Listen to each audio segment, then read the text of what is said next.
Hmm. All right, we're live here. Welcome to the station of decapitation without your head. I'm Nasty Neil, and I'm joined by FX artist and filmmaker Kenneth J. Hall. It's very cool to have you here. Thank you. It's good to be here. Yeah. You've worked on a lot of cool things, and hopefully we'll get to a lot of them. But I don't know if we'll get to all of them. There's a lot of IMDb credits. Yeah, it's been quite a few years of stuff. Right. But currently, we've had a lot of guests on from Willy's Wonderland, which I loved. I'll be honest, I was trying to keep this off the show, but I actually saw it in the theater. My brother and I went and saw it in the theater. It was the first time we were in the theater since last year, and it was a very cool experience. And so, how did you get involved in Willy's Wonderland? Well, in 2019, I was closing my business of 24 years, Total Fabrication. And I got a call out of the blue from Linnea Quigley, who is who was going to be the line producer on the movie. And she said, "Oh my God, you're closing your shop. I really wanted you to do this with us." And I said, "Well, let me tell me a little bit about it." And she told me. And I'm trying to remember. I don't know if Nicolas Cage's name was mentioned at that time. But, the idea of these, 8 animatronic characters and so forth. So I had a conference call with some of the producers and Kevin, the director. And, I said, well, first off, in this amount of time, and they were trying to get, the money in place so I could get started. And ultimately, we wound up with only 2 months to do all 8 characters. But even before that, I knew there was no realistic way to do multiples. And I said, here, okay, I know the way movies are made, and they're not normally shot in sequence. But when it comes to these characters, they have to be shot in sequence. Because, of course, there was a flashback where you saw the characters pristine and colorful and so forth. And then they had to be aged down. And then when they got destroyed, frequently they really got destroyed, Oh, really? So. Oh, yeah. Yeah. That was, you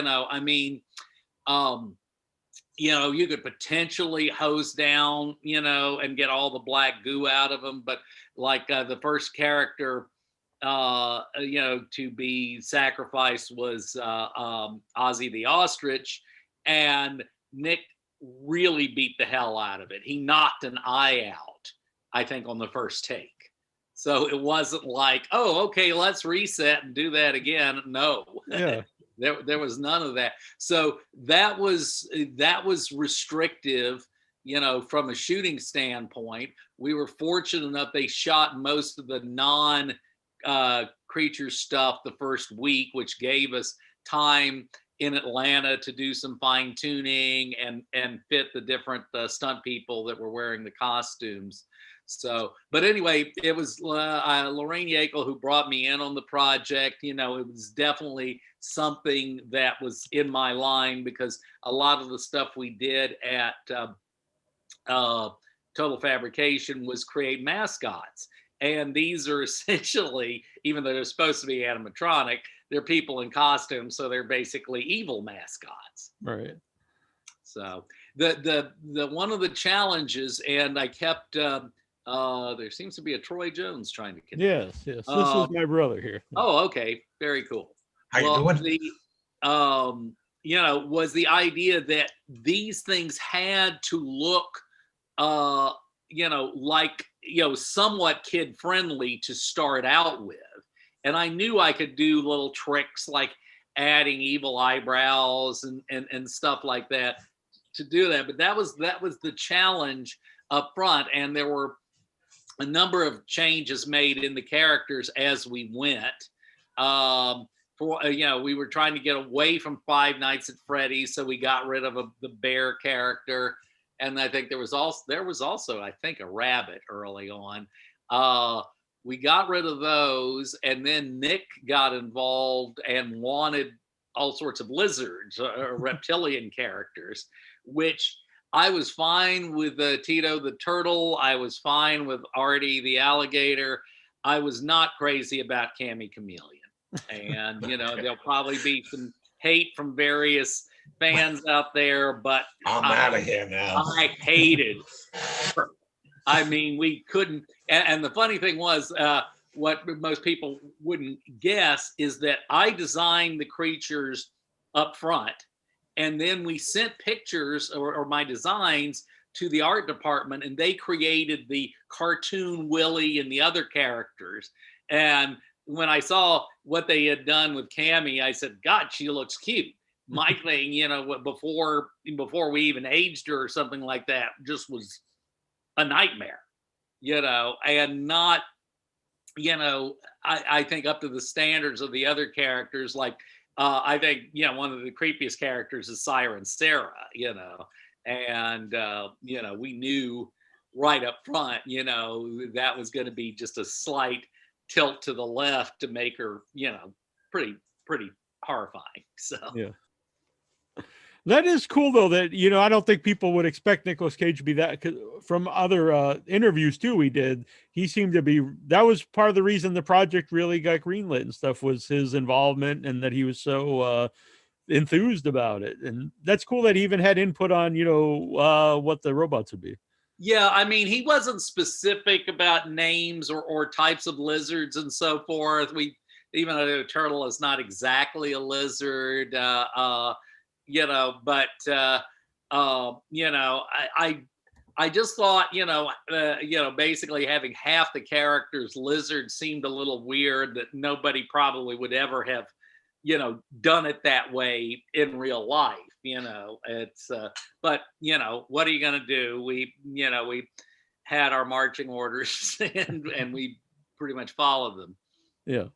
Now, when you said that, you really destroyed the robots that, when they're getting wrecked, when they're getting attacked, does that happen often when you're making a movie, that, like, you're going to destroy the actual things? I have worked on some movies years ago. I did a movie called Ghoulies 2 in Italy, and it was originally made for some other reason, but we wound up making a big costume version of the fish ghoulie, which they wound up turning into the creature that they summoned to destroy all the little ghoulies. And unfortunately, the second unit director, which was charged to do all scenes with puppets, including scenes with principal actors, because Albert Band, who was the director, basically said, I don't want to work with no fucking puppets. So, we were doing all this stuff, and the second unit director clearly didn't understand puppetry. He had done second unit direction on the De Laurentiis Kong and Flash Gordon, but he'd had, days to do one shot, that kind of thing. And, the ghoulies are all over this place. And I remember him coming to me, because I was kind of in charge of the puppets on that show. And he goes, these ghoulies, they don't really do much, do they? I said, they don't do anything. They're puppets. You have to make them do the stuff. And he goes, don't they even walk? And I go, walk? That's the hardest thing in the world. I said, look, did you see Gremlins, which had a slightly bigger budget than working with? He's making real animal, real. They had a couple little marionette shots that looked exactly like what they were, and then they had the big stop motion shot. But otherwise, it was the Muppet Show. Yeah. And that's basically what we were dealing with, on a shoestring budget in a foreign country, so yeah, it was anyway, the reason I went into this whole direction was, this director, since he couldn't handle the puppets, he said, oh, let's bring out the big ghoul. And, and I think I was even in the suit one time, but I think it was mostly John Criswell and Tom Flouts. But it's like they had enough footage to make a whole other movie about this thing and so forth. And, but we knew they were actually going to blow it apart on the back lot one night. And, frankly, I was counting the days, and it's like, let's get rid of this damn thing. At that point, I was happy to see it blown apart. I would think two things there. Obviously, you have to make sure you do that last, so you get all the shots with, whatever you're going to destroy. But when you go to destroy it, that must be fun too, because then you don't have to worry about protecting it at all. You can have at it. Yeah, yeah. I mean, and I knew up front that the Willie's characters were going to get destroyed, so it wasn't, I was more concerned about them, holding together through the scene. The second character we did was Gus Gorilla, and Nick got a little enthusiastic and punched the character right in the face, and the mechanics cut the stunt guy's Oh, well, sorry bridge about of his that. Yeah. nose. And, we were doing some, emergency repairs, and, and one of the eyes wasn't working, but it was enough into the fight where it's like, okay, nobody's going to notice that this thing isn't blinking, at this point. At least he didn't knock it completely out of the head like he did with Ozzy. Yeah. So you said so you designed like what they would look like, then they were drawn as cartoons, and then they were made for the robots. Is that how they work? Yeah, and the thing was, the producers got a little nervous because I told them up front, I am not a 2D artist. Towards the very end, I found out one of the PAs on my team was an artist, and she helped with the renderings, but the early ones weren't. So they were going, well, we love the stuff on your website, but we're not sure about these drawings. I said, listen, if you were doing an animated film, I would be the first one to recommend you fire me. I'm not an illustrator, but it got the point across. And once they saw the stuff coming together, but they did put a lot of faith in me, as they really saw very little of these characters together before they arrived. And, they were still out shooting on location when, we, were still, putting the final touches on. Now, had you known the director Kevin Lewis before this at all? I did not. I met him and all the local producers, Grant Kramer, Jeremy, all of them, I met, my first encounter was a phone conversation, which, you don't know who you're talking to really, but no, they were all great. They were all, everybody was really enthusiastic. It wasn't just one of those, yeah, let's get this done. It was like, they were really all very excited about the subject matter. And the more I started analyzing it, I said, I can't think of any, and I'm a big horror, fantasy, sci-fi guy. I said, I can't think of any movie that really liked this ever. No. So, of course, people were talking about Five Nights at Freddy's and so forth like that. And, there's still the possibility of they're doing a movie, but, this beat it out. Mm-hmm. How about the location? We talked to some other people, and what was the location like to work in? Well, the exterior, and I think they did all those exteriors in one day going into night. But most of everything was done on a stage, on the outskirts of Atlanta. It was, reconverted industrial warehouse, so the heat wasn't that great and all that. But all the interiors of the restaurant were done on that stage, as well as a few other places like some house interiors, that sort of thing. And I wasn't being rude looking at my phone, but Kat, who set this interview up, she can't join us tonight because she's at work right now. But okay. I called, texted her earlier. She said she was working in her field, but I just pictured her out in the middle of of an actual field, right? Field. Yeah, yeah. That's what I was just doing, just they're hoeing and stuff, Field work. Right. Yeah. But for now, did you know Kat before the movie? I had met her once. She lives, and I can't remember, is it Tennessee? Tennessee, yeah. She had come out, and she worked a lot with Roy over at Soda Effects. And, since I'd closed my shop, I needed a place to work. And, I knew that we needed to have some blood and gore on this show. So I offered it to Roy, and he put Kat in charge of that on location. She was not able to come out and work with us on, like I said, I'd met her at a party before, but she was not able to come out and work with us on, the building. A girl named Jordan, who had worked for Roy before as well. She prepped the stuff and she worked on the creature team building. And then when she got there, she worked with Kat on the Blood and Guts. Nice. She was really cool when we had her on the show. Yeah, our other co-host Trista had worked with her on a movie, and she'd set that up. So why did you close your studio? Finances and so forth. I was just a time where, and I'd been through this many times over the years where it's like, okay, it's slow. Oh, we got a little job coming in. It's going to keep us afloat for another couple of weeks, that sort of thing. And it just, outlasted our ability to just keep the doors open. Yeah. And chances are it would never have survived COVID anyway. COVID was on the news when we were shooting Willie's, and then I got back to LA the 1st of March. And literally, within 10 days, the town had shut down. So. Yeah. I would assume over the years that you've been in the business, a lot of changes, from VHS to DVD to now streaming, and also the rise of CG. Which is actually which is a bigger change for your side of the business, the CG or kind of the loss of home video?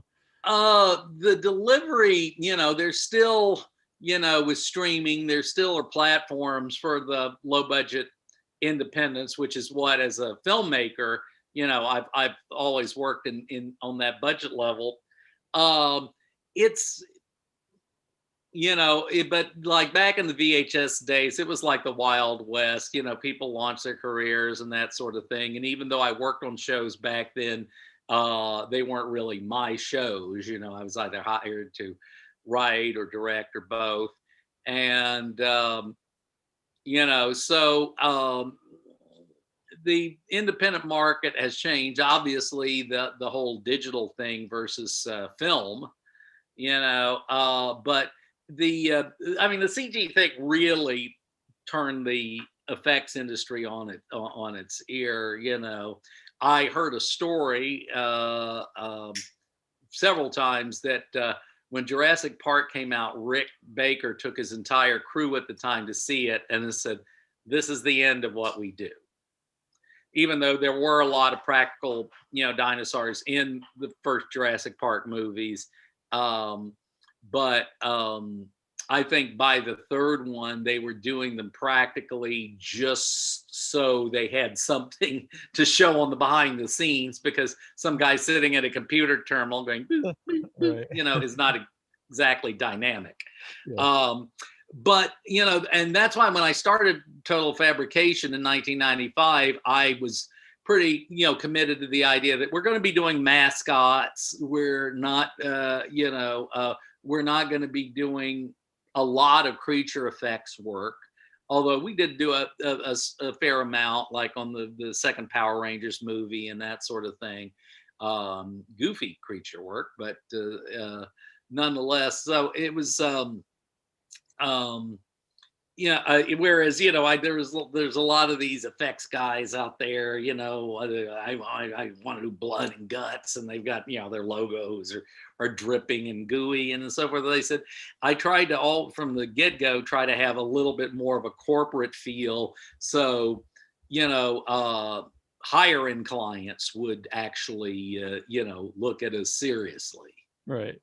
That's interest, not something like I would even think about, like, or probably most people, that, you couldn't make your living from that just doing horror movies, and then to also work in other fields. You can't just have a bunch of craziness and people like, I don't want to, I might not want to work with these people.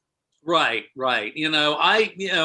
And we had a lot of loyalty with clients over the years. The issue was, particularly like in commercials, okay, we need a donut costume this time, but now we're doing car commercials and we don't need a donut costume or any other food costume or something like that. That was kind of the weird niche we got into.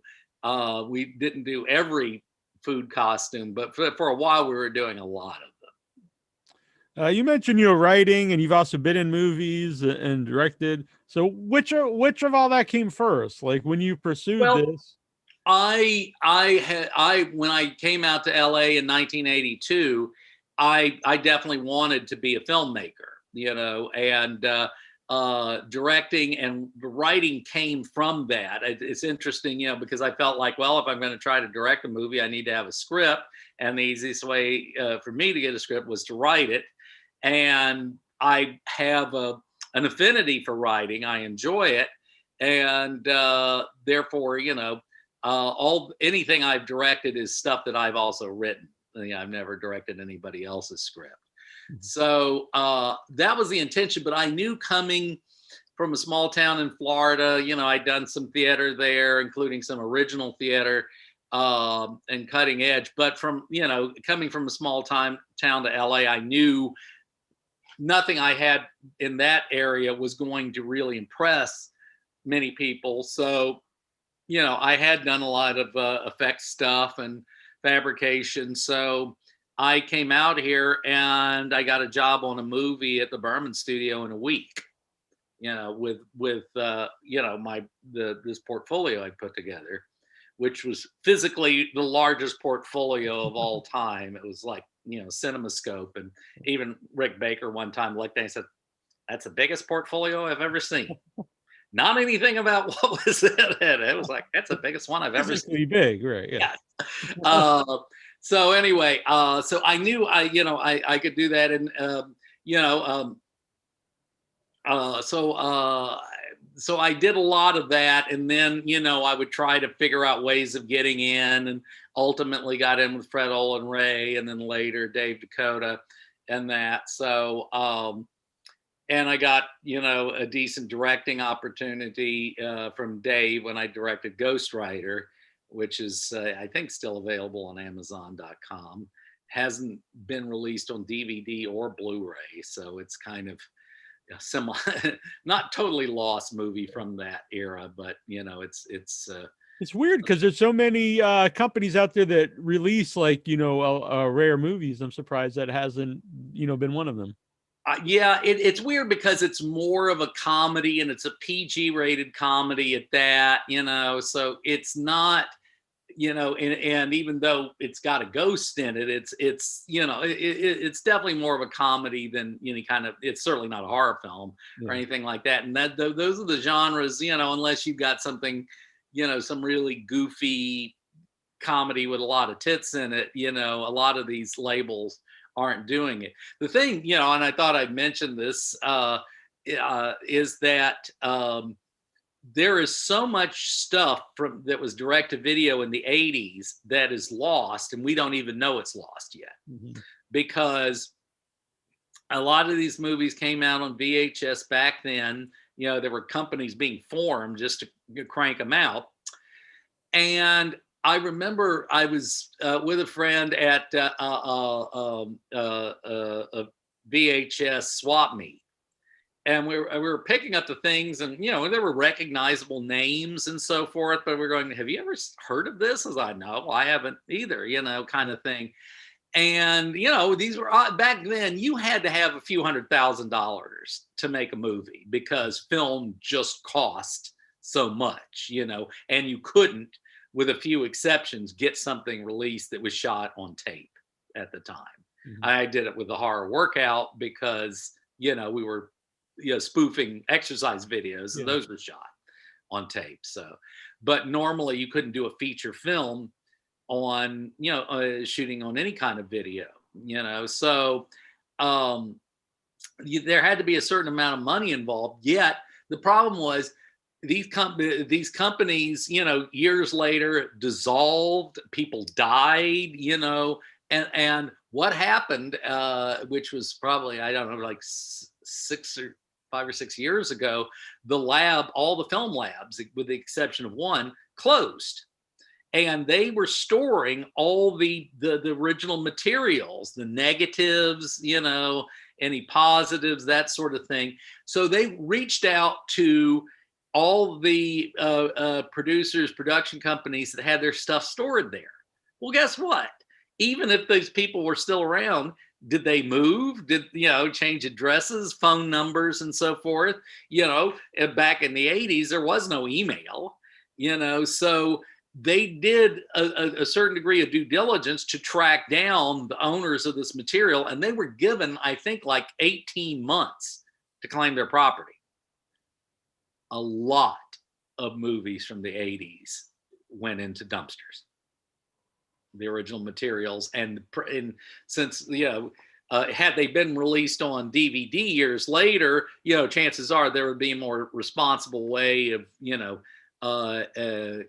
keeping up with the assets. But in this case, the only thing left of those movies is the VHS tapes, which are deteriorating as we sit here. Yeah. So that's a very sobering thing, when you hear about lost movies from, the beginning of the last century, and how could this happen?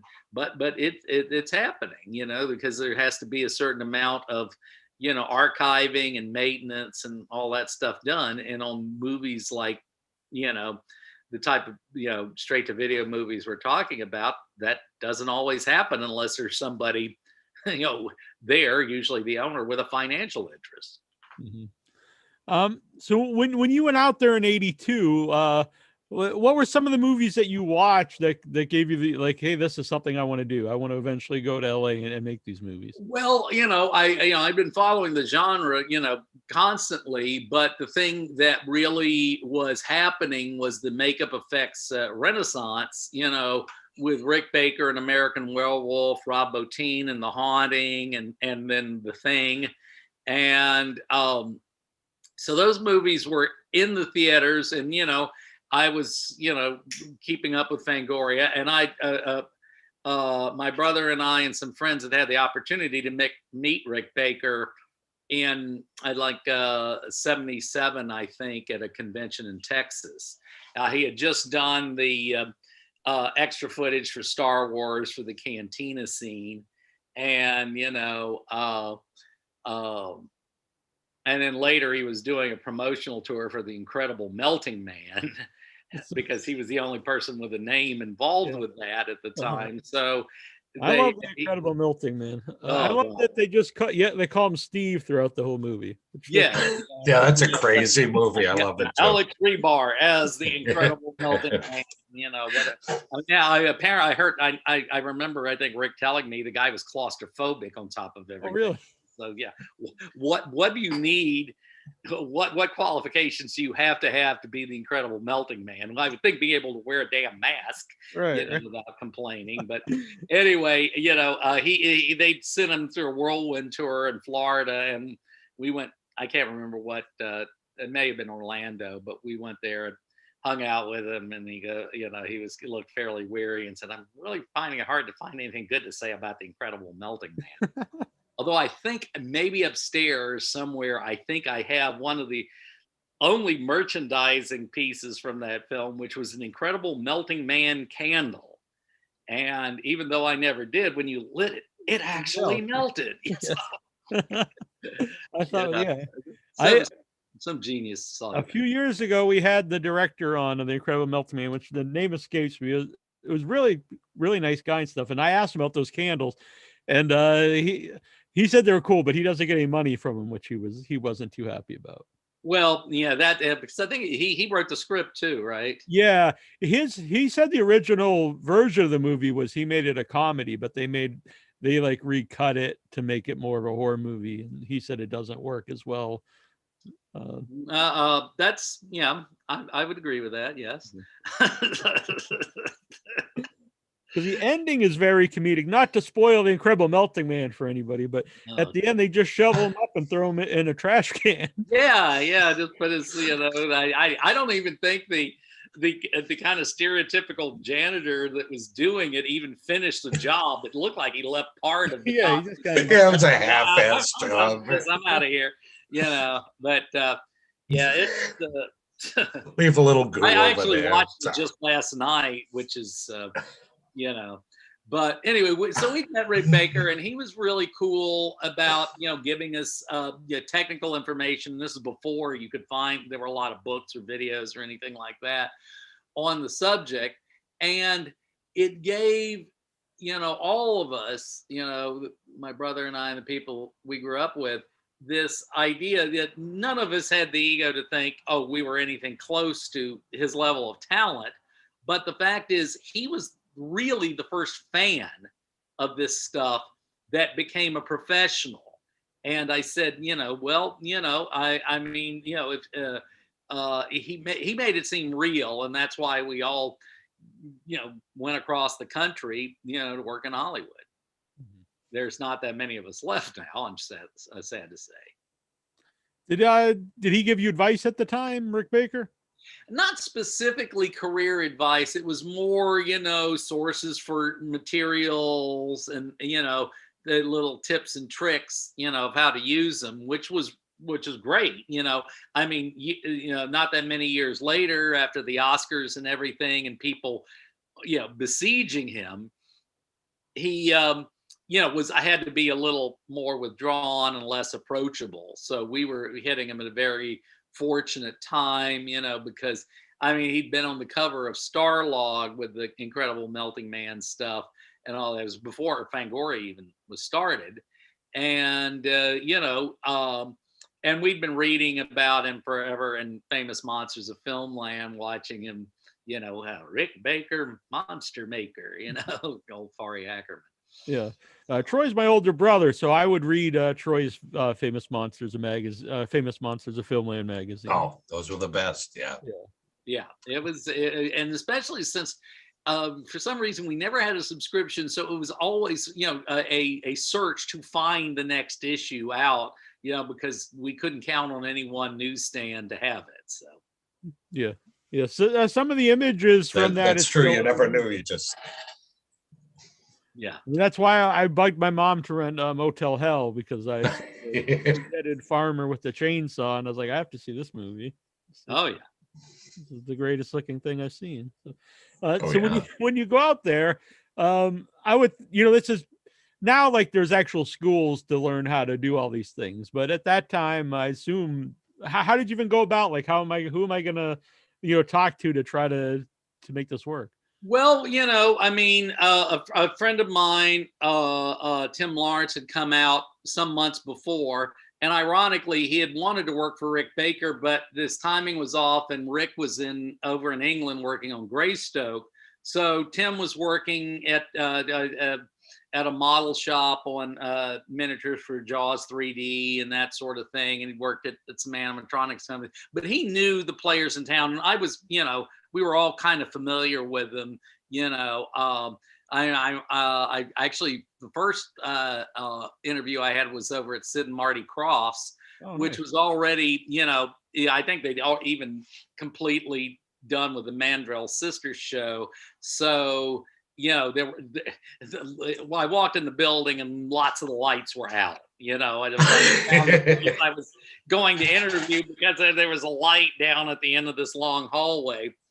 And, I interviewed with some of the builders and so forth. And, there were literally pieces of characters from H.R. Puffin stuff on the shelves, And the entire department looked at my portfolio because they weren't terribly busy at the time. Said, hey, we like your stuff, but, not much is going on there. And this was, I knew in this case that wasn't an excuse they were making, So I went to makeup and effects labs, and they were not, they were already finishing some stuff. But then I had driven out on my own. My friend Mark Tyler had come out with his girlfriend at the time, Linda Frobos, who'd been out here previously. And she had heard, she let us know that Tom Berman was hiring for a movie. And so Mark and I went out there, showed our stuff, and the timing was right. It was we were all three of us were hired on Space Hunter: Adventures in the Forbidden Zone in 3D, and try fitting that on a marquee. I wound up working here and there on pretty much all the creatures in the film, with the exception of the Michael Ironside Overdog makeup. But we started out because, and part of the reason we were hired was we had done a lot of foam fabrication, back in Florida, and that turned out to be a rather unique commodity out here. There were people doing it, but the lady that Tom normally worked with was working on Cujo at the time, so hired us. So we fabricated the bodies. We actually got to sculpt some of the heads and hands and that sort of thing of the characters. And then we wound up working on a lot of the other characters too. It was actually probably the most educational job I had, because I was exposed to so many new things. And the interesting thing about Tom Berman, he was already second generation Hollywood studio guy. His dad, Ellis Berman Sr., ran the prop department for years at Universal. And it was supposedly Ellis who ran like the latex Frankenstein headpieces and the Wolfman noses for Jack Pierce, who did not like working with sculpting and molds. He would just spend hours building stuff up on people's faces, which sadly eventually lost him his job at Universal. So Tom was not of the, he was like one of the last of the studio makeup apprentices at Fox. He wound up being John Chambers' lab man on Planet of the Apes. And he went through that system. Most of the guys like your Rick Baker learned a lot from Dick Smith. And then, people like Steve Johnson and Rob Bottin learned a lot from Rick. So there was that school of knowledge, whereas Tom's stuff came back from all sorts of other wacky things, and even people I've known in the industry said, "Hey, have you ever heard of using this?" And they go, I've never heard that before in my life. But Tom would do this stuff and it would work. I remember him one day, him going to a shelf and bringing down these little jars of dark liquid that had these yellowing, crumbling labels on them. And he was pouring it out, and everything looked really dark to me. And then he started painting a mask with it. And I said, "Tom, what are you using there?" And he goes, "Balloon stamping ink." And I go, "Well, they stamp stuff on balloons, and clearly it stretches and it doesn't, crack or like a off. rubberized ink kind of thing." Yeah. And wow. I mean, you had to have a good sense, because it's like food coloring. It's like, is this red? Is this blue? Is this? It looks very, very dark. But he knew how to work with it. And the interesting thing is, years later, I was hearing about, after the first two Tim Burton films, where they started making the bat suits more colorful and all that, when Robin first showed up and all that, they couldn't use anything metallic on the foam latex, because any kind of metallic paint has a certain degree of a copper content, and it rots rubber quickly. So they wound up figuring out ground mica, like the Mylar balloons and stuff like that wasn't truly metal. But they said, "Well, what do we suspend it in? How do we get the colors?" And apparently they had to find them over in England, but they ordered balloon stamping inks. So, everything old is new again, that sort of thing. And, so, over the years, now, most people do makeups with silicone versus foam latex and that sort of things. But it's still, it's still the same overall process and that sort of thing, unless you're doing something that's bringing digital in, like a Benjamin Button situation or something. So early in the career, how many different times did you actually get to play the creature, in the suit? Let me think about that. I'm trying to remember when. Well, like I said, they because the other two guys weren't available. I remember one night where I was cursing under my breath when I was stuck in the big ghoul suit. It's been so long, I cannot pick out those exact shots where it's me, or if they even used any of them.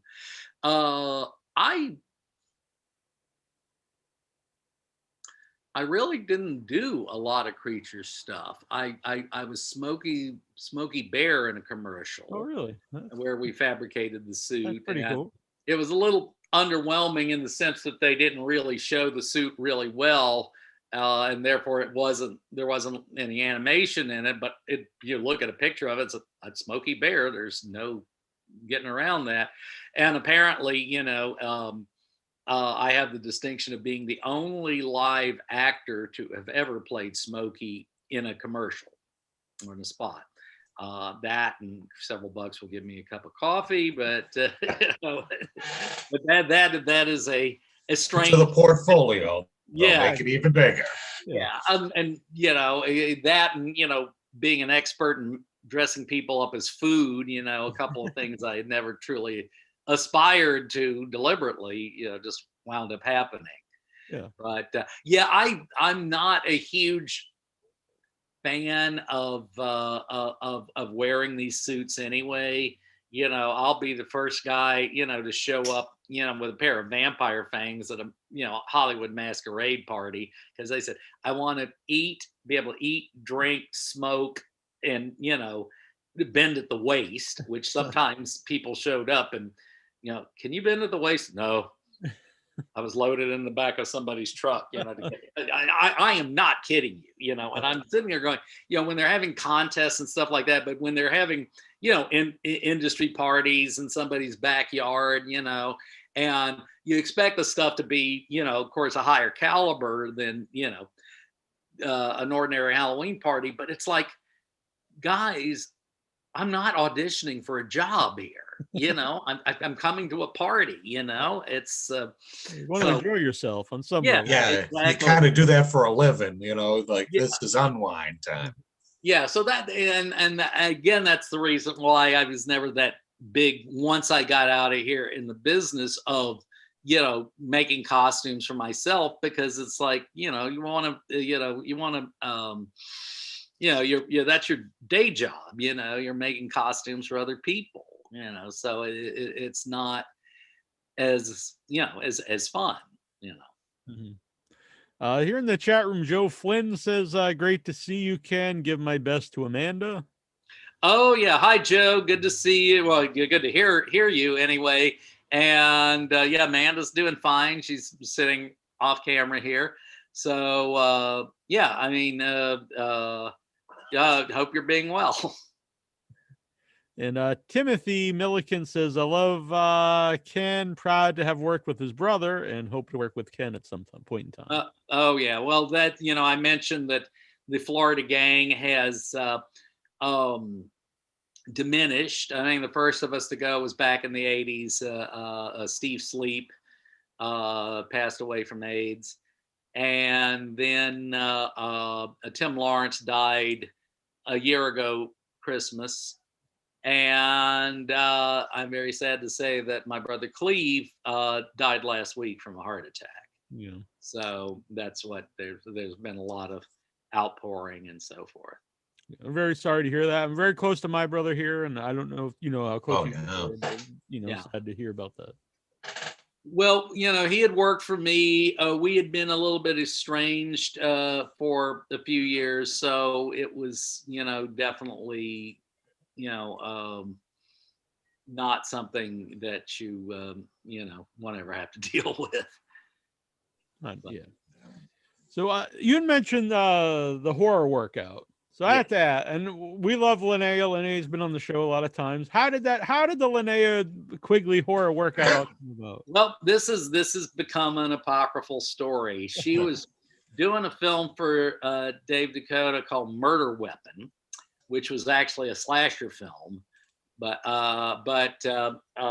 they were, I think, on some little insert stage, and they were doing pickups, and they needed a shot of her coming down at the camera with a sledgehammer.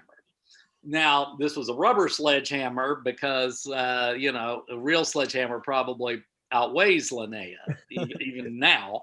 Uh-huh. So she was having to hit a mark, and it was very mechanical, up and down. And I literally sat there and blurted out, "This looks like an exercise video. We should do Linnea Quigley's Horror Workout." And everybody on the crew busted up. But before the laughter died down, I started thinking, that might actually be kind of fun.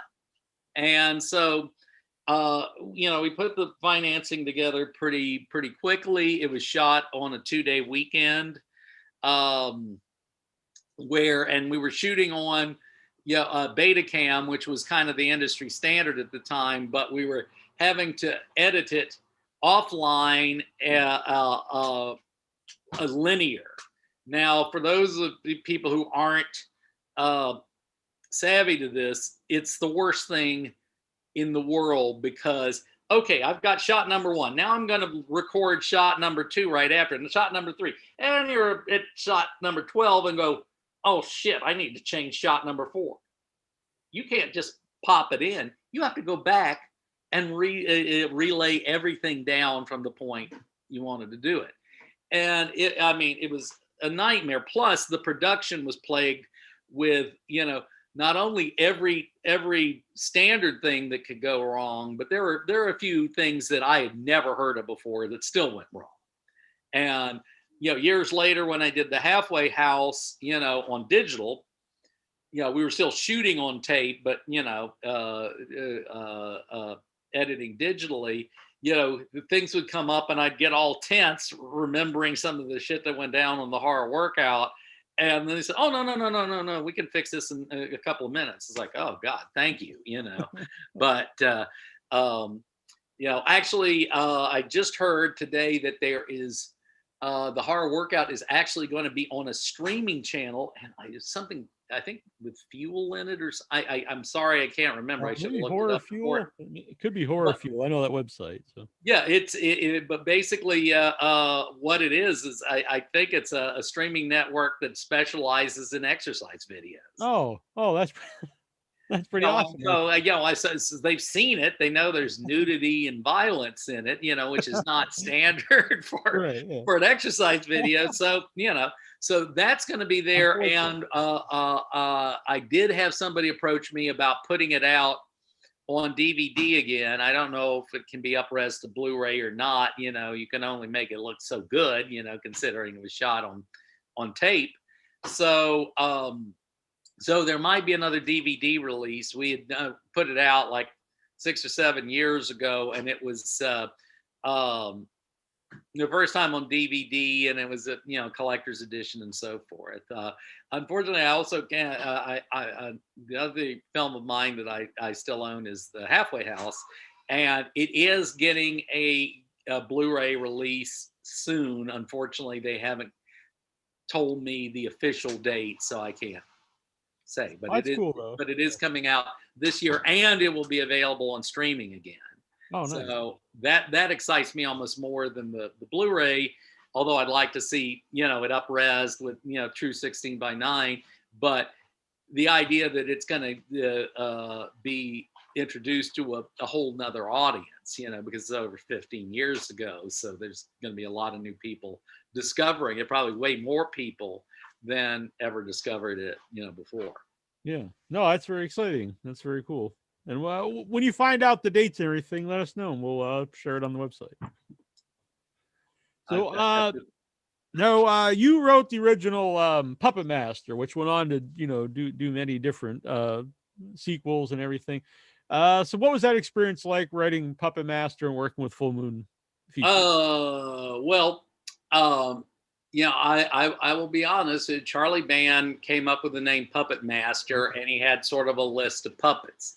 But of course, I'd been working around there, since Ghoulies and all that. And, he kept going to the same well multiple times, a lot of small monsters, yes. And I remember he said, it's called Puppet Master, and the killers are going to be very small. Like going, oh, you mean like Ghoulies? Oh, no, they're not Ghoulies. They're not living. They're carved out of wood. Oh, you mean like dolls? No, they're not dolls. They're puppets. And I'm making fun of the guy, and he, but I'm sitting there going, oh yeah, I see. Mm-hmm. But after that, his contribution was like, really important things in the script, like I don't like the name Miriam. Call her, Amanda or something like that. It's like, oh, okay, that's going to save the movie right there. It's like, so I was working at the time, with the Landers on Ghostwriter, and I did a first draft, and any resemblance between that script and the final movie, I think there are puppets in both, but it's really, it's very different, completely different tone.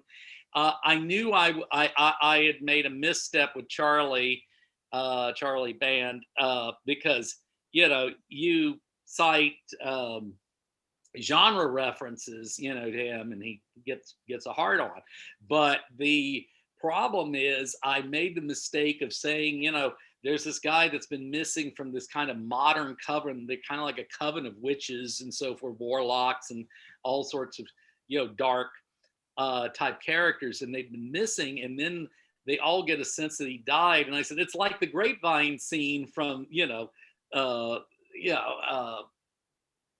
what's the name of the movie, the Heard It Through the Grapevine, was it The Big Easy? No, Big Chill.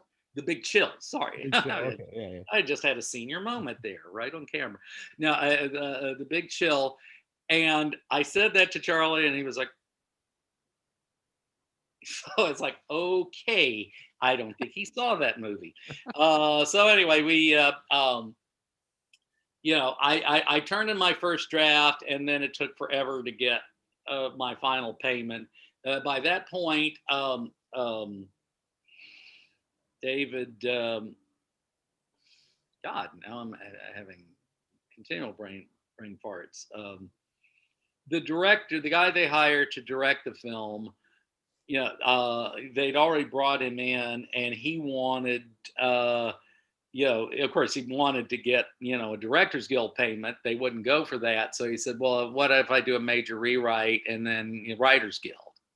So that's how he came in, and that's why a puppet master, David Schmoller, that's who I've been talking about. But the screenplay credit goes to a guy whose last name is Collodi, who is the author who wrote Pinocchio. So that's a pseudonym. So, but Charles Band and I share a story credit on the film. So, not that I've received any money for that over the years. I've been basically discarded. Yeah, I'll say, we've had Charlie Band on the show, and he's always very nice to us. But we've also had many people work for him, and not always the best stories of. No. Yeah. No, he, and the thing is, he loves the genre stuff, unlike Roger Corman. If Hunt for Red October made any money at the box office, Roger was building submarine sets in the old lumber yard in Venice. But Charlie would always stick with fantasy. I don't like his taste for the most part in this stuff, but there you go. You got a man in his 60s calling you dude. Yeah, I've met him at conventions. Yeah. No, he's, Yeah. No, he can be charming. Yeah. So something I wanted to ask about, because you mentioned Jurassic Park, and Carnivore actually came out, I think, that same year, but before. Carnosaur, yeah. That was that. It was Roger's attempt to cash in on Carnosaur. Yeah. And he just to make sure he didn't run into any big studio interference, he found a novel that did have the same premise of cloning dinosaurs, and bought it. But I remember seeing him, in some kind of interview, and you can't make up stuff about Corman because the real stuff is too damn good. He said, Michael Crichton is a fine, upstanding writer, and I'm sure he would not have consciously ripped off our novel. Yeah. So anyway, but I don't know how many millions he claimed to have spent on it. We figured he normally spent $350,000 on basically any movie, and we think he spent 850, maybe a little more on it. So, and, Jurassic had not come out yet. So we were working, and, it was my job to build the full-size T-Rex. I started out doing some other stuff there, and apparently John Buechler had promised Roger a full-size dinosaur, the size of which was in contention. I'm sure, John started out at, maybe something like 10 or 12 feet, and Roger probably started out at 30. And it got down to, I think Roger thought it was going to be 18 feet, and John thought it was going to be 16 feet. And because this is the first time my doing something that large, so slight miscalculation, it came out at 14 and a half feet. And, I mean, Roger got his money out of it because I think he used it in like 6 movies. So. Well, a couple of things there. What are the differences besides the size of working on something like Ghoulies, where you have little small things, and working on, a full-size dinosaur? Well, the large things, you wind up doing a lot more running around, standing, climbing, crawling underneath. It's sometimes if I'm finally working on something that's, maybe so big and it can sit on a table and I can sit in a chair, in front of it and work, that's it's a pleasure. It's, we've done a lot of really large fabrications over the years, not all of which I was hands-on, but still, there's a lot of things you have to take into consideration, and, weight and leverage and that sort of thing. It turns into something completely new, if you're dealing with something that, would, fill up your entire living room. Right. And something because I grew up watching Siskel and Ebert, and even though I didn't always agree with them, I always liked to watch the show. And but they normally didn't like a lot of low budget horror movies.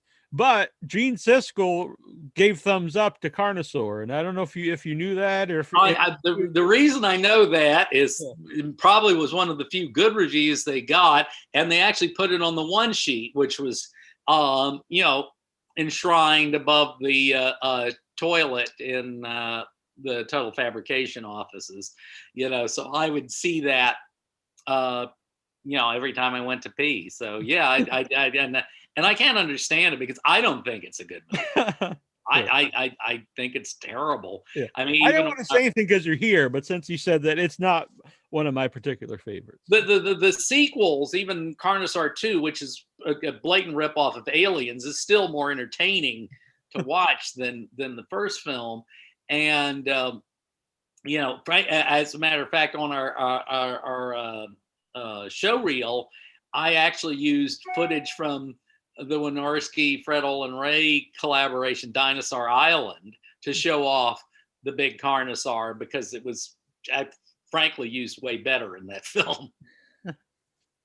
Well, you said, like you reused the actual dinosaur. Did you keep any of the things you made or worked on?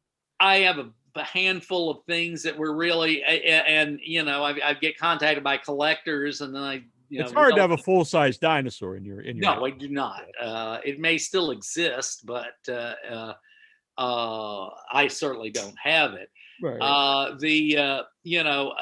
And as far as screen used props, I didn't, Total Fabrication didn't do as many movies as a lot of these other effects houses where, they wind up keeping the stuff afterwards. And we were hoping to get the Willie stuff back, even in bad condition. But the producers, of course, this is before COVID hit. So they thought, oh, we'll take it around to conventions and so forth, along with the customized pinball machine that, plays significantly in the film. But I don't know what they did with the stuff. It could still be in storage somewhere, or they could have just chucked it. Yeah. But I remember we were all planning on packing everything up, and it's like, well, at least we don't have to spend, a day doing that before we leave. But it was still kind of disappointing, because even as as trashed as some of those things were, I mean, they would still be, a cool thing to have. Oh yeah, definitely. What did you think when you saw the finished movie? I liked it. It's they had, I think, probably state of the art, certainly for this level of film. Watching, the the monitors and how they do like on the fly color adjustments and stuff like that. It's I think it worked. There was originally Nick was originally going to have a line at the end, and I don't remember what it was. Although I do remember that it's like he goes mute through the whole movie, and then this is what he says. It was. I think that's one of the reasons why they said this is not a very momentous line. So why? But I felt the no talking was a little bit forced at times. That's just my feeling. I've seen it twice, but I mean overall I think it's really good. And like I say, I think it wound up being very unique and even in the style of filmmaking. But I think it Kevin, I think Kevin did a really good job and the DP and all that. So. Yeah. So like I mentioned earlier, so Troy and I went it was the last movie we went to see before, it was right before everything closed, was the original King Kong. They showed it at the theater and we went to see it. And then a year later, we went to see Willy's Wonderland. So I think it's in good company with the original King Kong, obviously. But it's really a fun movie, I think. And I haven't seen it on the small screen, but it was really fun to see on the big screen. Yeah. Yeah, I did not get to see it in the theater. It's sad that we weren't able to have like a cast and crew screening, although that would have even been, without COVID, would have been, where do we do it? Do we do it in LA, where a lot of the cast was from, as well as where we did the creatures? But then there were the majority of the crew was from Georgia. All the creature performers were stunt people, and so it's I don't know where we would have had it, even if it had happened. Yeah. If they do a sequel, would it be something you'd be interested in working on? Oh, absolutely. I mean, unfortunately, we were working so fast, we didn't get to make patterns. I mean, there's a mold for Siren Sarah, and there's a mold for 90 Nights Face. But beyond that, everything was fabricated by hand out of foam. The lizard creatures were spray coated in liquid neoprene and all that. So it would be, we definitely couldn't do it in the short lead time we had, and we definitely need a bigger budget. But I certainly would like to do it. Mm-hmm. And the merchandise is nice. The Willy's Wonderland. When we had the director and the writer on, Geo Parsons, at the time the shirts were sold out. I think they have more in, but it's cool that people are really into it and buying the merchandise. Yeah, I have one that was made by the production, so I got it. As I when I left the show. So yeah. Of course, I'm also hearing about possibly action figures and plushies and stuff like that. I'm going, I didn't sign any kind of deal with that. Right. It's just like the director of The Incredible Melting Man. He probably doesn't even have a candle. He does not have a candle. The only thing, you're one up on that guy. The only thing I have from Puppet Master that I didn't buy what is my draft, which I if I'm at a convention and I can transport them, I will sell copies of it, because I said, this is you have not seen this Puppet Master story ever. So how different is your original script to what was made? Well, it takes place in a hotel, and there is a guy who winds up turning out to be the missing guy.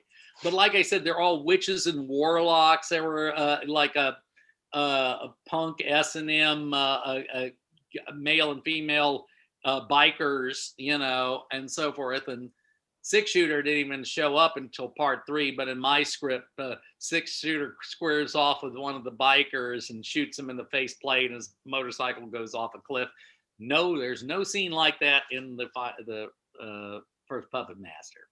So so it was more, they were more sinister. They've got parapsychologists, coming to investigate the house in the movie, and and they're all pretty low key, but then after I'd had this whole S&M scene with these witches in my scripts, I want to keep the S&M scene, and it was like they're parapsychologists, in a strange hotel. Right. And they're tying each other up to the bed. I think that would be even better then. I think I would love that. It probably happens by day.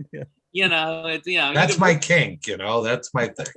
You can believe puppets coming to life, but I think that the bondage thing is stretching it a bit. Yeah, the suspension of disbelief only goes so far. Yeah. So it's like, so anyway, some big differences, differences in the kills, differences in, but the person that I give the most creds to on Puppet Master, it's not me, it's not Schmoller, it's not Charlie, it's the late David Allen, who was responsible for designing and creating the actual puppets, which I think is what people really like about that. Is I loved them as a I still like them now, but I loved them as a kid, renting them on VHS, and the puppets were what sold me on the movie. Yeah, absolutely. Did you have any involvement in any of the sequels? Actually, I wound up working over at the company run by Mike Deek, and Wayne Toth was working there, and it was for Puppet Master 4 and 5, which were not shot back to back. They were shot simultaneously, meaning, they were basically the same sets. And hey, we're in this room, in the living room, so we're going to shoot scenes this, and this from number 4, and we're going to shoot this, and this for 5. The actors were completely lost on the thing. Jeff Burr is an old friend of mine. He directed it, but it was. I like Jeff Burr too. He's a good guy. Yeah, he is a good guy, but he kept asking me, "Well, what do you think?" I the script is terrible. I'm embarrassed for the actors even having to say this stuff. Yeah, but what did you think? And it's like, it's like, what, I don't know what he wanted. I basically said it's in color, and there's sound and stuff, but anyway, but there was this demon in another dimension. I think they called him Soontek. And so Wayne had this idea of doing a walk around Bunraku puppet. And I love this idea because it was this jointed thing. It was a very skinny anatomy that you could not, and really stretched out, so you couldn't put a person inside of it. But what he had was this big cloak, and the puppeteer actually, had control of the elbows. His feet were attached to the feet, and he had some linkage to the head, which was above his, that he could get, head turning and rotation. So, from the front, you saw the lining of the cape, and we cheated the thickness of it. So the puppeteer, the operator, was concealed inside the back of the cape. So that was, that was a really cool thing that, I worked on for that film. Strangely enough, not that much later, Dave Dakota said, hey, Charlie's had this title, Forever Test Tube Teens, from the year 2000. Could you write that for this amount of money? I said, sure. And he goes, can you, but you have to write it to fit all the leftover sets from Puppet Master 4 and 5. And I had been out there to visit, but I decided to go out to, check it out. And it's mostly this old hotel, which wound up being turned into the school. There was one kind of modern looking set that I said, well, this could be, a scene in the future. There was like a police lockup with a two-way interrogation mirror, and I thought, oh yeah, they've got a time machine left over from one of the Transfers movies. We'll stick that in there and use that as our time travel device. I knew Charlie had bought some footage from the old Buck Rogers series, futuristic skylines with space cars flying by. So obviously you can frame it up with that. So and then there was this the set that they'd shot the Soontek character on. They kept referring to it as the sixth dimension. It was skulls and kind of bottom basement H.R. Giger kind of stuff. And I'm looking, I said, nightclub, we'll turn it into a nightclub. And everything was shot on those sets. And but then this was part of their the first entry in their erotic fantasy line, and so there was definitely going to be a lot of sex and nudity. And I remember telling David, well, there's only one problem, there's no locker room or shower. And he goes, so what? I said, well, if you don't have a shower, you can't have a shower scene. They built that set. It was very small. They had to have two girls up under one nozzle because that's all there was. It's important, right? Well, it's yeah. So I know it's a weird time, but are you working on anything currently? I may be doing some more work for Roy Kinnearum. He co-directed a movie last year called Sorority of the Damned, and I created this living statue with a definite nod to Ray Harryhausen. Oh, nice. It's a Talos-like thing, but it's a costume. And apparently he's got some other creature stuff coming up. I'm, I still have the Total Fab website up. I haven't formed an actual company, but I go under Total Fab Designs now. Since the web is Total Fab site is totalfab.com, it's like, well, Total Fabrication, Total Fab Designs, whatever.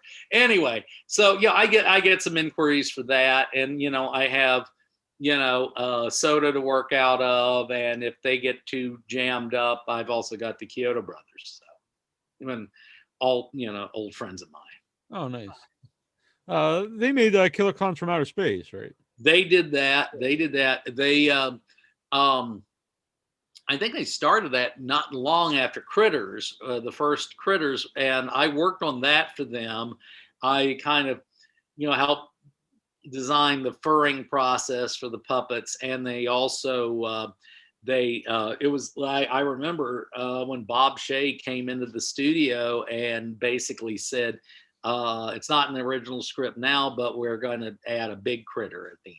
So big being a little person in a costume, but you're bigger than the hand puppets. So, so worked on that. Critters has an amazing cast. Really does, of course, Dee Wallace, who, has, He'll be on the show in a couple weeks, actually. Okay. She was, I've become acquainted with her because we've done a lot of conventions together. And of course, Billy Zane, you'd almost not know it was him, and the kid, what's the redheaded kid? He I know Scott Grimes. Okay. And I know he worked a lot back then. Don't want to know what he's doing now. And then of course Don Opper. But it was a good film. The thing, they actually changed the ending of the movie because originally it ended with the aliens blowing up the house, and they said, well, this is kind of a bummer, this poor family's been through enough, they're losing their home. So they literally hired Fantasy 2 to go in and build a model of the house. And what they did is they pulled it apart and then reversed it so it looked like the house was building itself. But that was not cool. The original ending. But kind of glad they did that. Yeah, I like that workaround. When you do the conventions, are there any particular movies that stand out to people? Like this is what they want to talk about or get something signed? Well, of course, there's a lot of Puppet Master stuff, and it's kind of a strange thing to have, the project you were involved with the least and had the least passion for be the thing you're most known for, So, it's not, not like, they're going to, gravitate towards, some of the other stuff I've done, although I get, people, talking to me about, random stuff. Nightmare Sisters, considering that was, shot in 4 days, has been one of the more enduring, things, even, though, it's, I thankfully it's just funny. Of course, we were shooting so fast. If an actor blew a line, I'd be standing there on the sideline. Well, there's another joke that's not making it into the film, because they certainly weren't going to do another take, to correct a line. I think only if the camera fell over or something. I want to ask about Pretty Boy, because that's coming out soon, and I know the filmmakers. I saw you credited in designing the mask. That's they had seen The Strangers, which I had created the two female masks for The Strangers. I did not design those. They whoever came up with the images that I was sent, because it wasn't just like a 2D design. They had done some incredible Photoshop work of putting these masks on people, working in the shadows and so forth. So I'm sure they used it as a sales tool, to get the concept across and get it greenlit and that sort of thing. But that's what I worked from. But I did actually sculpt the masks and, create the vacuum bucks and that sort of thing for it. So the people who did Blind, had seen that and wanted to, me to do it. And I'm sitting here thinking, oh my God, they have no idea, I mean, I don't want to say how low their budget was, but let's just say that the masks that I did for The Strangers were probably equal to about half their entire budget. So it is actual work, and you have to involve other people, so we had just done a thing for this big church, and they had wanted some of the costumes, when they weren't being used, to be put on mannequins. So we had to fabricate the mannequins so they would, be able to get the costumes on and off. But they said, well, we needed faces. And I had this mannequin supplier that had these plastic heads. And quite honestly, with a little bit of extra paint, the face of Pretty Boy is actually the face of a mannequin made in China. And when they said, I said, well, hopefully this will fit the guy. And then they said, well, it's Jed Rowan. And I knew Jed, and I know he's a big guy. And apparently he's got a very large head, but his facial features are kind of compressed. So actually, he was fortunate his eyes did line up with the mask and all that. And then, they just put some, Ken doll blonde wig on the thing. And, and I'm going, I gave them a really good break on this. And apparently they wound up, there's actually a commercial mask now of that character out there. And it's like, it is just a Chinese mannequin face. all it is. We literally just cut the face off, sanded it down, put some straps on, and that was it. But it's it worked. I mean, everybody. It definitely worked. Even one of my crew in the shop said, I can't even look at that thing. It creeps me out so much. Yeah, I think it having the eyes is the creepiest part, where it actually has like the mannequin eyes. Yeah, it's creepy as hell, that thing. Yeah, we did punch up the blue in the eyes, so that was something we did, and maybe a little bit more contouring and all that, but that was, that was it. Yeah. We had Jed on the show. He was, I don't know if he was wearing the one from the movie, but he was wearing the mask when we started. Yeah, we only did one, and I know the movie is predominantly shot in the director's house, so it's just like way back when I did Evil Spawn with Bobby Brzee and shot 90% of it at her house. I said, if you're going to make a movie in a house, at least get a nice house, and in both cases, we had a nice house to work with. Right. In the case of Evil Spawn, their front yard was, gated in, and then you go through the house and there's this huge back terrace that's overlooking, Sunset Boulevard, the Chateau Marmont, and all that stuff. So it's kind of like, well, that gives it some production value. Yeah. Since you said, people ask about the movie that you don't have a lot of passion for, Puppet Master, what would be some of the movies that you do have a lot of passion for and you would like people to watch that you worked on?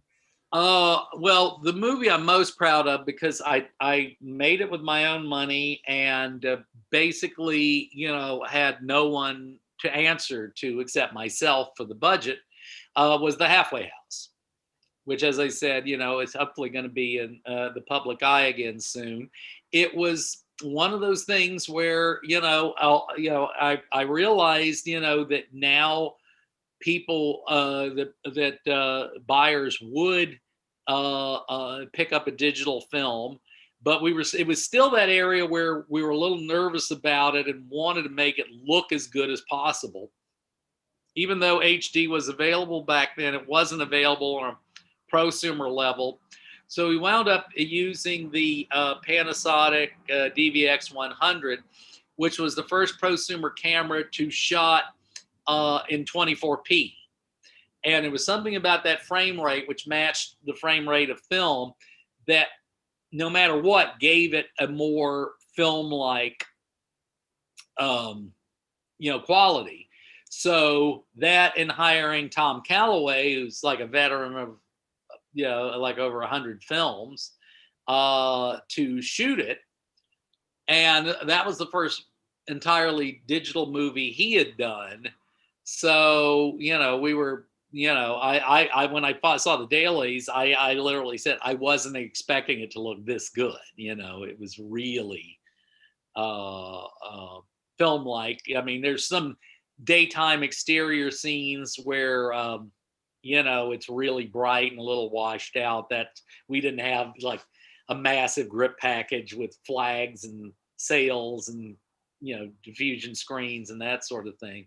But for the most part, it looks really good. And I had a buyer who was actually buying for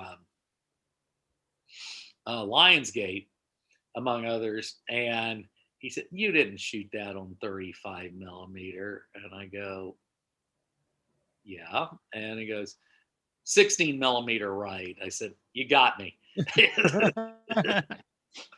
So, I love the look of film, but, I've been asked, in the past, do you miss working on film? And I say no, because I never had a good enough budget to do it right.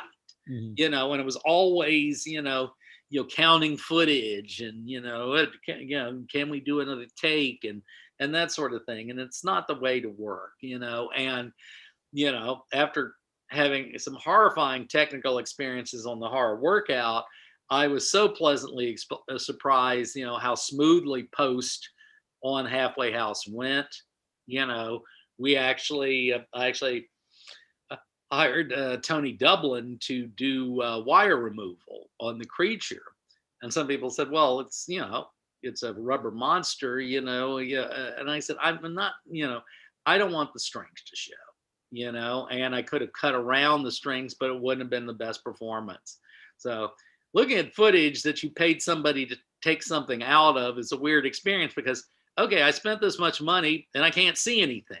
But of course, that's the idea. You don't want anything, especially the one shot where you could see the operator's legs is coming out of the bottom of the creature. We got rid of that. But And I haven't seen the up-res version, but I'm really hoping that it's going to look good, and they're coming off the original elements and that sort of thing. And we haven't determined what the extras are going to be yet. I'm really, really hoping that they will get Mary for an interview. We're going to have the original making of video, which is like over 40 minutes, but she did not contribute a lot to that one and so forth. And actually I'm hoping I can get on camera with her because she's just such a incredibly colorful woman. I don't know if you've ever interviewed her or not, but yeah. What? I mean, Well, I'm gonna look her up. Do you know what streaming site it's going to be on yet? No, I do not. Sorry. That's okay. I know it will be available on streaming, but the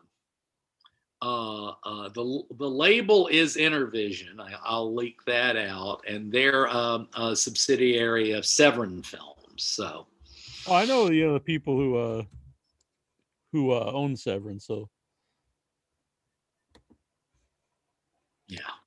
But it's cool now because there are a lot of companies like that, the Severin and Vinegar Syndrome, and that restore a lot of cool, weird movies. And I like all the specials. I mean, that's the selling point for me if I'm going to get a Blu-ray, because you can watch stuff streaming, but if it has, I like commentary tracks or interviews and making of. Oh yeah. No, that stuff is cool. I picked up a copy of Tammy and the T-Rex from Vinegar Syndrome when I was in Atlanta.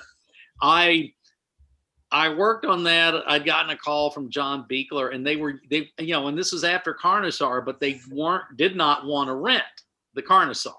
Mm-hmm. They wanted to use this shopping mall animated T-Rex, which clearly did not walk or anything like that. And the weird thing was, it was a teen comedy, but they had this ridiculous amount of gore in it. No nudity, not from Denise Richards or anybody. But I mean, and it wasn't comic gore, I was just so stunned by it. I said, usually most comedies I see don't have one disembowelment in it. This has actually two. And I think at least 2 decapitations, not clean severed heads. But let's like rip the tendons out of the neck and, spurting and stuff. And there was only one comic gore gag where a guy got run over and was flattened like in a Looney Tune. But, I remember somebody from the production, I was talking about, well, what about Monty Python and the Holy Grail? I said, that was decades ago. Uh-huh. They were spraying, it didn't even look like blood. I don't know what it looked like, but out of a fire hose practically. And this is, this was nasty stuff. And of course, I guess the restored version does have some of our stuff in it now. Which makes it, in my opinion, even weirder because, who is this movie made for? I'll be honest, I had never seen the movie until like the last couple of years when it was re-released, and I saw it, and I loved it. But it's a very bizarre movie. It's made for someone like me, but I don't know. It appeals to. Yeah, I mean, it was a fun set to be on. The Stuart Raffil was great, and I mean, he sounded a little distant in the interview they have on the Blu-ray, but he was a former stuntman who had screen doubled for Ron Ely and one other screen Tarzan, and apparently the reason he got roped into doing Tammy and the T-Rex was Edward Sarlui had promised him he would finish some wild animal action movie that Stewart wanted to do. Of course, I don't think that ever happened. And but he's the only director I've ever worked with who's said "pacey pacey" to the crew. Now that is Swahili that's used in the old Tarzan films when they're going through the jungle and so, come on, Pacey. So when he said that, I'm looking around and nobody else got it, and it's like, that was great. It was great. He was a lot. He was very cool, and I'm pretty sure he didn't get to make his movie. He just wound up doing that. Yeah. Thing. By the way, to answer your question, Mary Warrenoff, I hosted a panel with her, and it was Rock and Roll High School Reunion. I hosted a panel with her in Chicago for a convention. And that's my only, but she was, I was a big fan. They said Troy's my older brother, and one of his favorite movies when we were younger was Eating Raoul, and I probably watched it when I was way too young. Yeah. I was fortunate. I when I first got out here in the fall of '82, they had a premiere of Eating Raoul in Westwood, and I did not see Mary there. Actually, she told me that to this day she's never seen it. She doesn't like watching herself on screen. Okay. But I think I spotted Robert Beltran there, and Paul Bartel was actually handing cookies out to the audience as they were That's the best. And thanking us for coming to his movie. And I got to see him at a few other screenings over the years and so forth. I never got to know him. Dave Dakota was friends with him and so forth. Mary told a great story about Eating Raoul. I don't know whether they were in Vegas or something, but he took her all around the world to promote the movie, even though she wouldn't watch it. And she walked, it was morning, definitely. And she said she walked to Paul's room, knocked, and told her to come in. And he's sitting at a room service cart eating not one, but 2 lobsters. And she looked at it, Paul, why are you doing that? He goes, because I can. I can so see that. That's awesome. Yeah. I love that. Yeah. That's a good answer too. Well, yeah. Yeah. I'm on Cape Cod, so I can eat a lot. The film that I think just recently came out on Blu-ray finally, and it was a film that everybody, all the participants were disappointed it wasn't as big as it was. But I love Scenes from the Class Struggle in Beverly Hills. Oh, me too. That's one underrated sucker. I love that one. Yep. Yeah, to hear Jacqueline Bisset say deadpan to Mary Warrenoff, he'll suck your box till your nose bleeds. The first time I watched it, which was on VHS, I remember winding it back a couple of times. She actually said that. That's a tremendous movie. I haven't seen that one in a while. Yeah. Like you said, I hope you get to include her more in the special. I don't know if she's someone who does a lot of that kind of stuff. So well, let's face it, they're going to have to pay her, for to come out and do it. I'd actually love to do it at her apartment. That's a very, very unique place. She's also a painter, and she has these like 6-8 foot tall paintings on the wall of this big airy room where the floor is painted like neon green and stuff like that. So but like I say, I hope I hope she'll come out and talk about it. It was I saw her at an event some years back, and she recognized me, and so we were able to chit chat a little bit. Very cool. You mentioned the website. Where else is there any? Is that where you prefer people go to see what you're up to or follow you online? Let's see. Well, I've got one that hasn't been updated in a million years, called The Fright Film Factory, which has my writing and directing resume on it.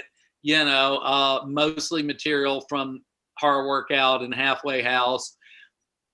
And so that's kind of my filmmaker site. Of course, I'm on Facebook, cleverly disguised as Kenneth J. Hall. And then there's also TotalFab.com, which is all the, the effects stuff, fabrication and that sort of thing. So I'm on Instagram as total. I think it's underscore fabrication. Trying to remember what my Twitter name is. Something like Ken Hole 1 or something like that. But yeah, and in the last month or so, I haven't been as diligent with social media as I should. It's just. I understand. If it wasn't for the show, I don't know how much I'd be. It's not always the most pleasant place to be, but. Well, it's just I've been fortunate enough to have some work, and actually some significant work in terms of, we did not do that many feature films, when Total Fab was around, but Willy's Wonderland, which is, quite the hit. And I think Sorority of the Damned I have not read the script on that, but it's definitely got comedic elements in it. And, you got Felissa Rose and Sarah French in it. So, I look forward to that. And I know, like I said, Roy and Joe are going to be doing some more films, and who knows, maybe I'll get to write and direct a few of those as well. That'd be very cool. Oh, yeah, this has been really fun. I enjoyed having you on. Oh, it's been a great time. Yeah, thank you. I'll just send me the info, and I will share it on social media. Sounds good. And it would be cool to do this again sometime. Absolutely. Yeah, anytime you want to come back. Yeah, absolutely. Yeah, I've got, hopefully I'll have something new to talk about, but at the same time, I definitely have lots and lots of stories of movies past, whether it was, I was, writing, directing, or doing. I think some of your films show up on this as a hand painted hat that was made for me. Oh, okay. No, I see Blade there. Yeah, Blade's there. Let's see. I think there's a Ghoulies on here, or possibly a Critter. I think that's Ghoulies. I think it needs touched up. I've had it for a while. Well, you said you did work on Killer Clowns. That's on there. Yeah, I didn't work on that, but I worked with the brothers. Right. Yeah, we got a Ghoulies here. Oh, very good. It's a little hard to have to have that. I think that's it for your work. But thanks, Annabelle Lecter, for the hand-painted hat. Oh. All righty. So let's see. I guess just if you haven't seen Willy's Wonderland yet, I recommend it. I recommend it too, and not just because you're here. Both Troy and I really had fun watching it. And we had a ton of fun. Yeah, and if it depends that's the cool thing about horror movies. Depends what mood you're in. You can watch all different kinds. But if you want to just watch something fun and get away from everything that's happening, I recommend Willy's Wonderland. Did you say you haven't had Nick on the show? I never had Nicolas on the show. No. No, that would be tremendous. Well, all I can say is I'd heard about it before, but it turns out he is a huge horror movie fan, and he can talk to you nonstop about Godzilla, Hammer films, that sort of thing. Ooh, I've actually never. I just assumed he would say no, but as I always, for anyone who asks me advice about getting guests, I always tell them the worst someone could say is no. So I should at least get out there. And see I don't know. I mean, I have an email for him, but obviously, no, I understand. I'm not trying to. I guess maybe his manager, but of course his manager is probably one of those people that's like, what is he gonna get paid? That's usually what I've had people who, especially on the MySpace days, like when social media kind of started, and they'd be into coming on, and they say, yeah, set it up through whoever, and then if there was no money involved, it was usually the end of that. So it's best if you can connect with someone one-on-one. Oh yeah. It's it's obviously tough to do that. Sure. Within the Hollywood system because there's a lot of. Right. I understand. But either way, I love the movie, and it's been cool to hear that that he seems like a really good guy, and he's really into the movie, and that he likes movies, and, you know. No, I really like his horror movies the last few years. I love Mandy and Willy's Wonderland, and since he lost his mind, we love him. Yeah. Well, I know he at least used to own some original Basil Gogos paintings, you know. Oh, nice. Yeah. That's awesome. And I've actually seen his burial site in New Orleans, Cemetery Number 1, because that was one of the things that the IRS did not take. But the band who does our theme song is named the Tomb of Nicolas Cage. They're from New Orleans, and they named it after the actual tomb of Nicolas Cage. That's it's like a onyx pyramid sort of thing. Yeah, it looks crazy. I love it. And it's not really fit in with the vibe of the cemetery where, among other people, Marie Laveau was supposedly interred. So, what are you gonna do?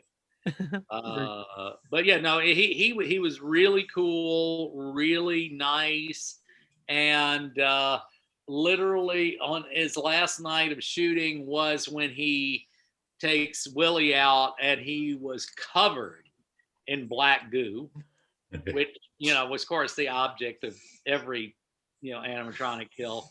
And he got cleaned up. They were breaking for lunch, and they made the announcement that he would be fine with posing for pictures, signing autographs, and there was nice 30, 40 people there. I was fortunate enough to get a picture with him before that, but the fact that he did that on his last night was really cool. Yeah, that's really cool. Yeah, very good.